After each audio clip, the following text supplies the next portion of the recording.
भारत की प्राचीन भूमि, जहां हर कण में तपस्या और त्याग की कहानियां बसी हैं। उसी भूमि के एक छोटे से गांव में रहता था एक बालक, किरण। किरण का शरीर तो स्वस्थ था, पर उसका मन भय से भरा रहता था। गांव वाले कहते, यह लड़का कभी बड़ा काम नहीं कर पाएगा। यह वाक्य किरण के मन को तीर की तरह चुभता था।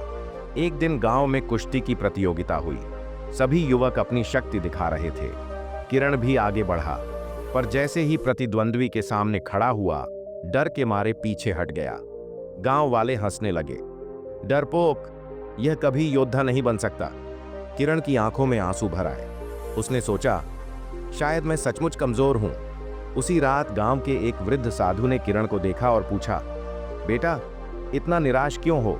किरण बोला, सब मुझे कमजोर और डरपोक कहते हैं।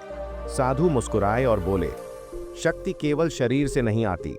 शक्ति का असली स्रोत है संकल्प। जब मन अटल हो जाता है तो पहाड़ भी रास्ता छोड़ देते हैं। तुम अपने भय को जीत लोगे, तभी सच्चे योद्धा बनोगे। उन्होंने किरण को एक दीपक दिया और कहा, जैसे यह दीपक अंधकार दूर करता है, वैसे ही तुम्हारा संकल्प सभी भय दूर करेगा। उस दिन से किरण ने अभ्यास शुरू कर दिया। वह सुबह सुबह नदी किनारे दौड़ता, लकड़ियों का गट्ठर उठाता, धनुष बाण चलाने का अभ्यास करता और हर रात खुद से कहता, मैं कर सकता हूं, मैं डर को हरा दूंगा। शुरू में लोग फिर हंसते रहे, लेकिन धीरे धीरे किरण की आंखों में आत्मविश्वास की चमक आने लगी। उसकी चाल में दृढ़ता झलकने लगी।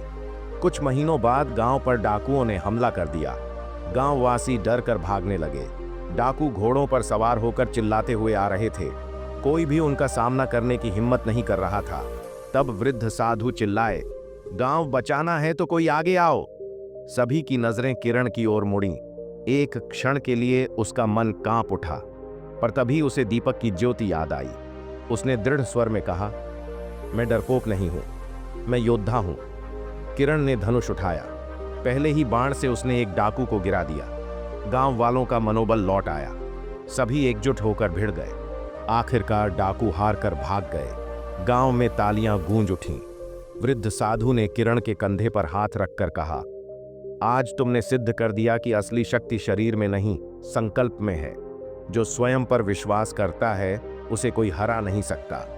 किरण विनम्र होकर बोला, कमजोर वह नहीं जो गिर जाता है, कमजोर वह है जो फिर उठने की कोशिश नहीं करता। दोस्तों, याद रखिए, शरीर की शक्ति सीमित होती है, लेकिन संकल्प और आत्मविश्वास की शक्ति असीमित होती है। अगर आप मन से ठान लें, तो कोई बाधा, कोई संकट आपको रोक नहीं सकता।